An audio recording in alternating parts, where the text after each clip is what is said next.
오늘 함께 하는 본 말씀은 민수기 13장 1절에서 16절까지 말씀입니다. 여호와께서 모세에게 말씀하여 이르시되 사람을 보내어 내가 이스라엘 자손에게 주는 가나안 땅을 정탐하게 하되 그들의 조상의 가문 각 지파 중에서 지휘관 된 자 한 사람씩 보내라. 모세가 여호와의 명령을 따라 바람 광야에서 그들을 보냈으니 그들은 다 이스라엘 자손에 수령된 사람이라.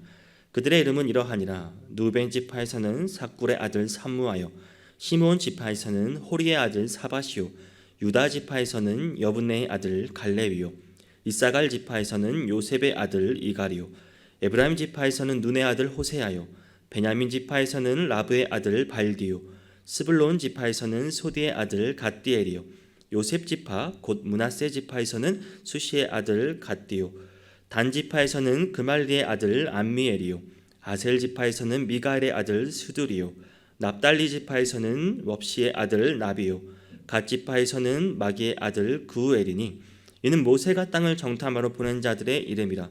모세가 눈의 아들 호세아를 여호수아라 불렀더라. 아멘.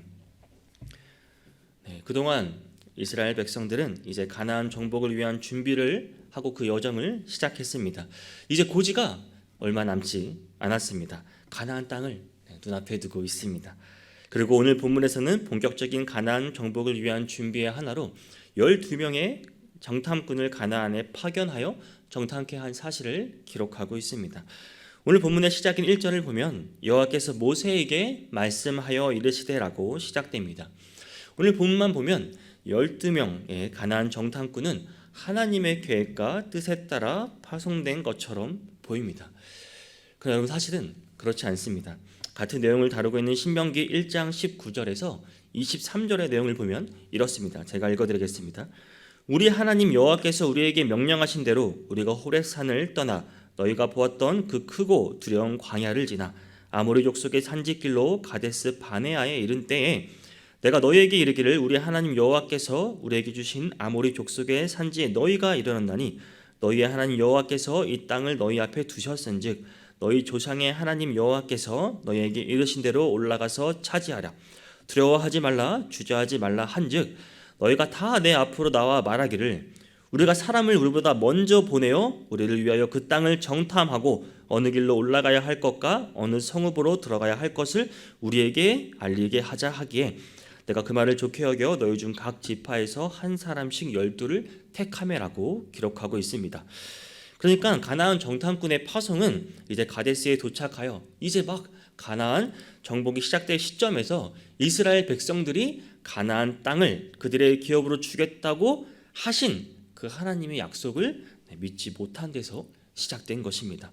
하나님께서 분명히 말씀하셨습니다. 두려워하지 말라, 주저하지 말라라고 분명 말씀하셨는데 이들은 그렇지 못했습니다.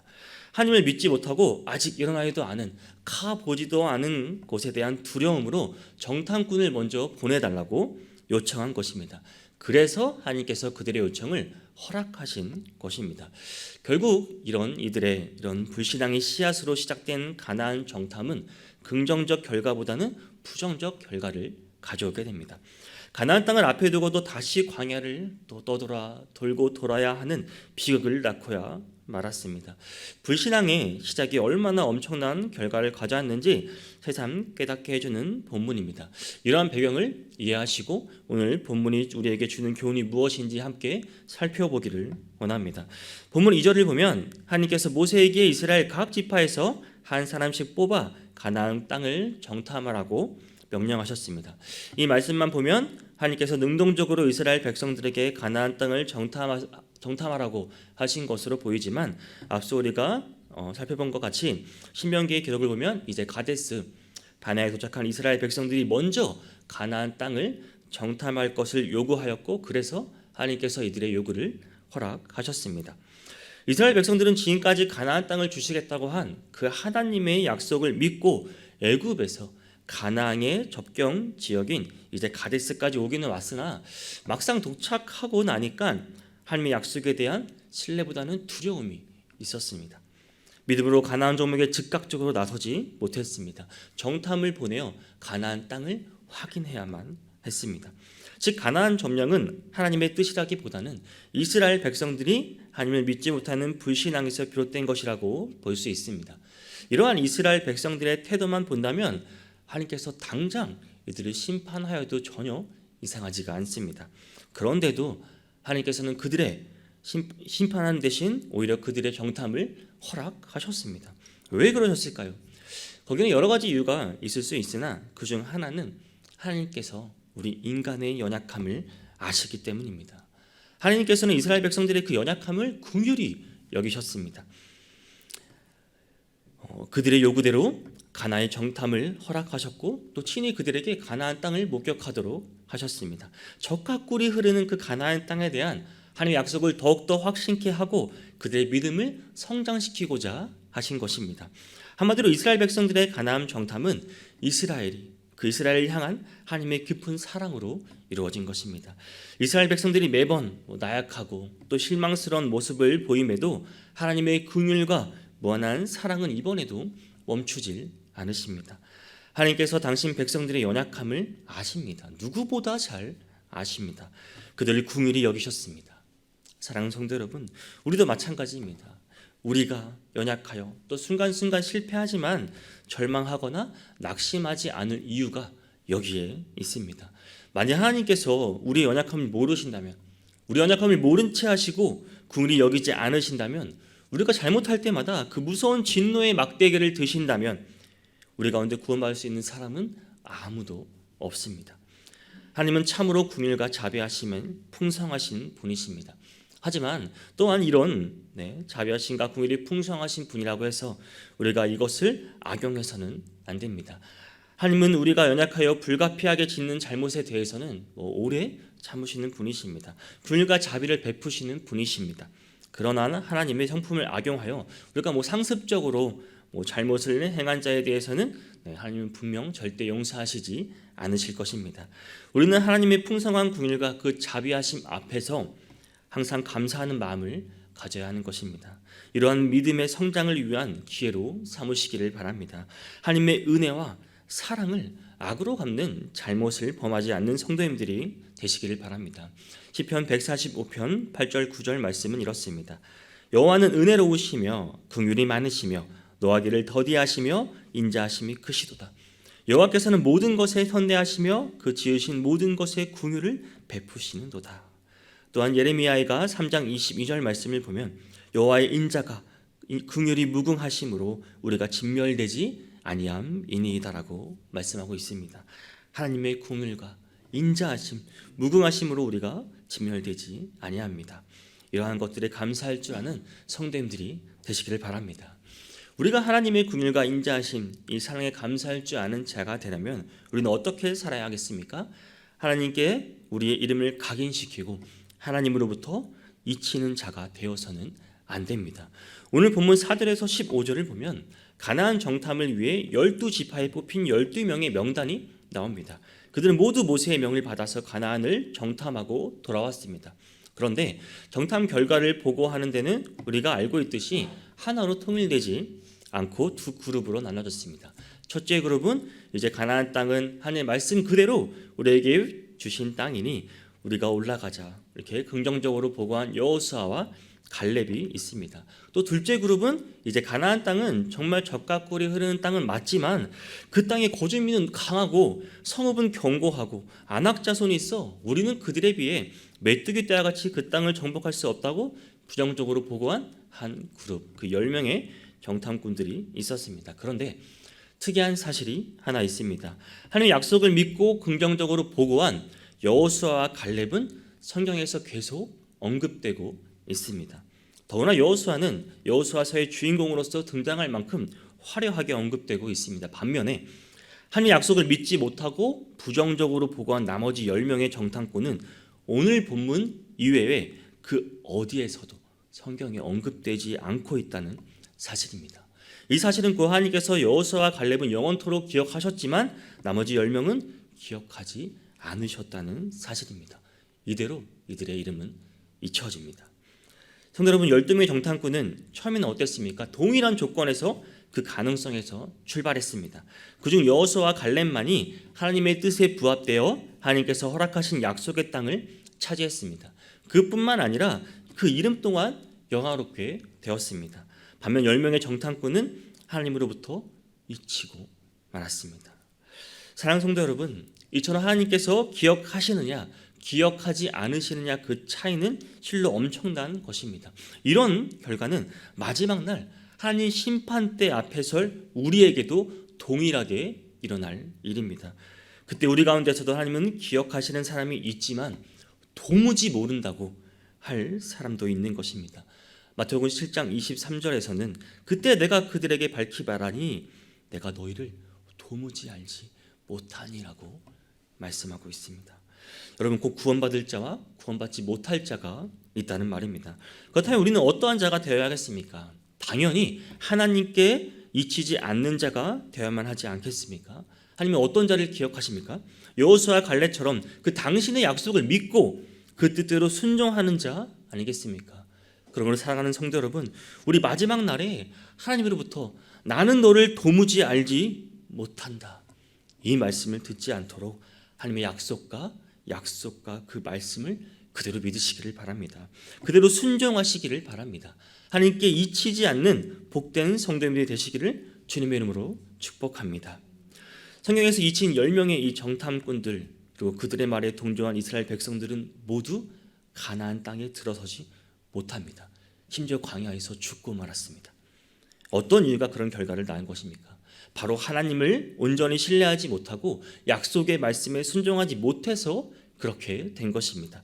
우리는 이 사실을 통해서 우리 성도에게 있어서 가장 위험한 것은 하나님에 대한 불신앙과 불순종이라는 사실을 다시 깨달을 수 있습니다.